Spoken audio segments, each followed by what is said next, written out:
Asalaamu calaykum waraxmatullaahi wabarakaatu. Dhammaan Soomaali weyn meel walbood iga daawanaysaan ama aad igala socotaan aad iyo aad baan idin salaamayaa. Soo dhawaada, waxaan caawa aan hordhaca idin sheegayaa ogeysiis ah in aan bilaabi doono xisaabaadkii insha Allah. Xisaabihii baan bilaabi doonaa, caawa ma bilaabanayno laakiin caawa hordhici. Cashirkan waxaan oga gol leeyahay aan usoo dhigay inaad ogaataan in xisaabtana la bilaabi doono insha Allah tacaala. sidaa darteed caaw math oo xisaabta oo ka imaatay mathematics oo xisaabta ah ayaan bilaabi doona. waxaan ku hormari doonaa qaybta fractionka inta badan ardada dhigto fraction oo jajabka ah.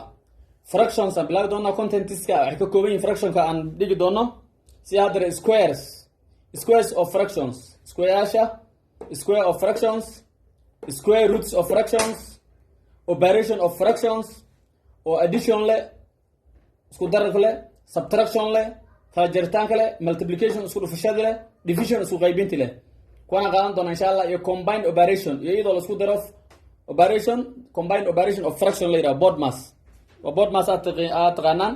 BODMAS macnaheeduna waxaa weeye bracket of, marka xisaabta samaynayso intan ay ka koobnaan kartaa. marka horeysa waxaad bilaabaysaa bracket, wixii bracket ku jira ka saaraysaa, kadib off baad u gudbaysaa, off ka saaraysaa, kadib division aad ku xijinaysaa, division isku qaybinti, kadibna multiplication oo isku dhufashadii ah, kadibna addition oo isku daridii ah, kadibna subtraction ka ugu dambeeya oo kala jaritaanka ah. marka tan waan qaadan doonaa. lambarka shanaad wuxuu noqon doonaa number sequence in fraction, number sequence in fraction. so cashiradan aan soo socdaan aan qaadan doonaa insha Allah tacaala. logarithmkan arki doonaa, vector baan arki doonaa insha Allah, mid baan isku dul istaagi doonaa xisaab walba insha Allah tacaala.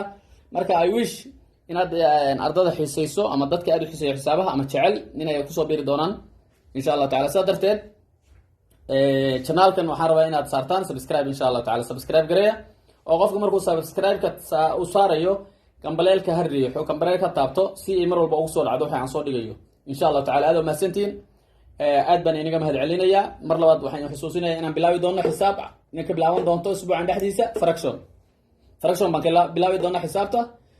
fractionkana sidaas u kala baxaan qaybtaasaan ka wada bilaabi doona insha Allah. qaybahaasaan ku hormari doona squares of fractions, square roots of fractions, operation of fractions, addition, subtraction, multiplication, division leh. okay, combined operation of fractions, BODMAS, and number sequence in fractions. so we are going to study this math, and math doesn't need a language. Math always is for calculation. It's a matter of using the methods, so methodologies. so doesn't need